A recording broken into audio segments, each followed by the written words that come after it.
Start.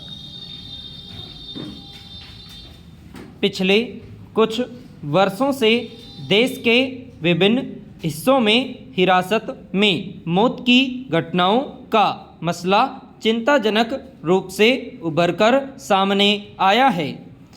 जांच एजेंसियों का काम आपराधिक मामलों में आरोपियों को न्याय के कटघरे में लाना है।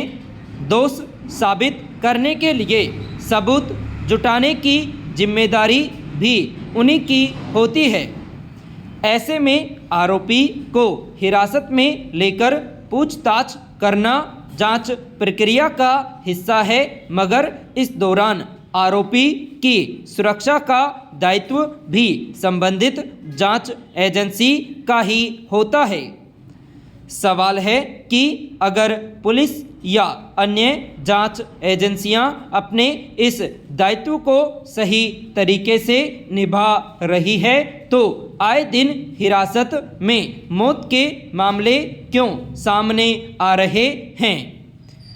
जांच प्रक्रिया में पारदर्शिता क्यों नहीं बरती जा रही है? जाहिर है कि इस मामले में कहीं न कहीं लापरवाही और मनमानी की जा रही है, जिस पर सर्वोच्च न्यायालय ने भी कड़ा संज्ञान लिया है।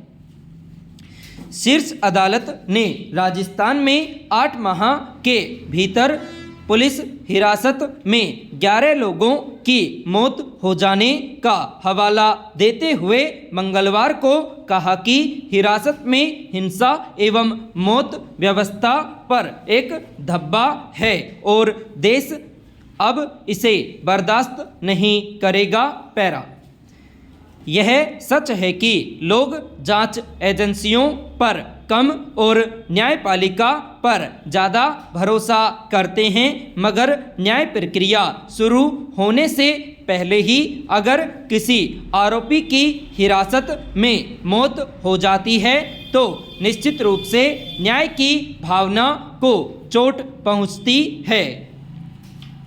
सर्वोच्च न्यायालय ने मानवाधिकारों के हनन को रोकने के लिए वर्ष 2018 और 2020 में अलग अलग आदेशों में पुलिस थानों, केंद्रीय जांच ब्यूरो, प्रवर्तन निदेशालय और राष्ट्रीय जांच एजेंसी सहित अन्य जांच एजेंसियों के कार्यालयों में सीसीटीवी कैमरे तथा रिकॉर्डिंग उपकरण लगाने को कहा था। इस व्यवस्था से जांच प्रक्रिया में पारदर्शिता आना स्वाभाविक था, लेकिन इस पर अमल करने में भी कई स्तरों पर कोताही बरती जा रही है। कई पुलिस थानों में सीसीटीवी न लगे होने या उनके बंद होने की खबरें अक्सर आती रहती है। इससे स्पष्ट है कि जांच एजेंसियां हिरासत में मानवाधिकारों की रक्षा को लेकर गंभीर नहीं हैं। शीर्ष अदालत ने इस मसले पर भी संज्ञान लिया है और अब तक अनुपालन हल्फनामे दाखिल नहीं करने वाले राज्यों तथा केंद्र शासित प्रदेशों को इसके लिए 3 सप्ताह का समय दिया है। पैरा। राष्ट्रीय मानवाधिकार आयोग की एक रिपोर्ट के मुताबिक वर्ष 2017-2022 तक 5 वर्षों में देश भर में पुलिस हिरासत में 669 लोगों की मौत हुई। यह स्थिति पुलिस हिरासत में लोगों की सुरक्षा को लेकर वास्तव में गंभीर चिंता पैदा करने वाली है। इस तरह के मामलों में शारीरिक प्रताड़ना, जरूरी चिकित्सा सेवाएं मुहैया न कराना या आत्महत्या जैसे कारण हो सकते हैं। नियमानुसार किसी भी मामले की जांच के दौरान मानवाधिकारों का हनन नहीं होना चाहिए, लेकिन इस तरह की शिकायतें आए दिन सामने आती रही हैं। ऐसे में इस बात पर गौर करना जरूरी है कि हिरासत में मौत की घटनाओं पर अंकुश लगाने की जिम्मेदारी सिर्फ न्यायालय की नहीं है, बल्कि केंद्र और राज्य सरकारों को भी इस पर तत्परता एवं गंभीरता दिखानी होगी। संबंधित कानूनों और न्यायालय के निर्देशों पर प्रभावी तरीके से अमल हो, इसका दायित्व सरकार का ही है। अगर हिरासत में किसी व्यक्ति की मौत होती है तो उसके लिए जवाबदेही तय कर दोषी कर्मियों के खिलाफ कड़ी कार्रवाई सुनिश्चित की जानी चाहिए। पैरा,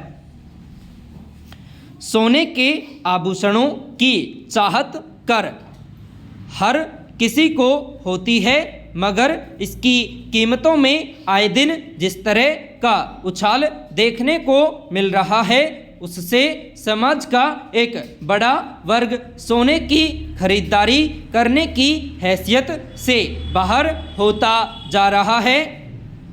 दिल्ली के सराफा बाजार में बुधवार को सोना 1200 रुपये की छलांग लगाकर 2 सप्ताह के उच्चतम स्तर 1,30,000 रुपये प्रति 10 ग्राम के पार चला गया। मगर सवाल है कि सोने के दाम लगातार नई ऊंचाइयों को क्यों छू रहे हैं। असल में संस्थागत निवेशकों, बड़े आभूषण कारोबारियों, खुदरा विक्रेताओं और आर्थिक रूप से संपन्न लोगों की जबरदस्त खरीदारी इसका एक बड़ा कारण है।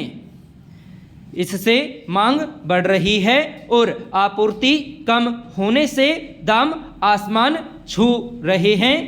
शेयर बाजार में उतार चढ़ाव, बैंकों की जमा ब्याज दरों में कमी और वैश्विक अनिश्चितता के कारण भी सोने की मांग बढ़ रही है।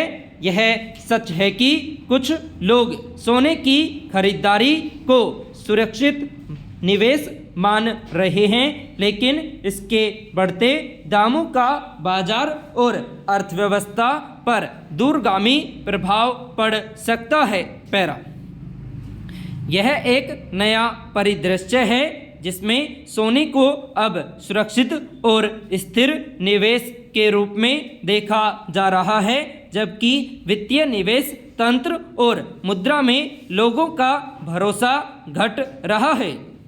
दुनिया भर में अस्थिरता का असर भी सोने की कीमतों पर पड़ा है। केंद्रीय बैंक सोने की ज़्यादा खरीदारी कर रहे हैं। उनकी अपनी चिंताएं हैं। डॉलर के मुकाबले रुपया कमज़ोर हो रहा है।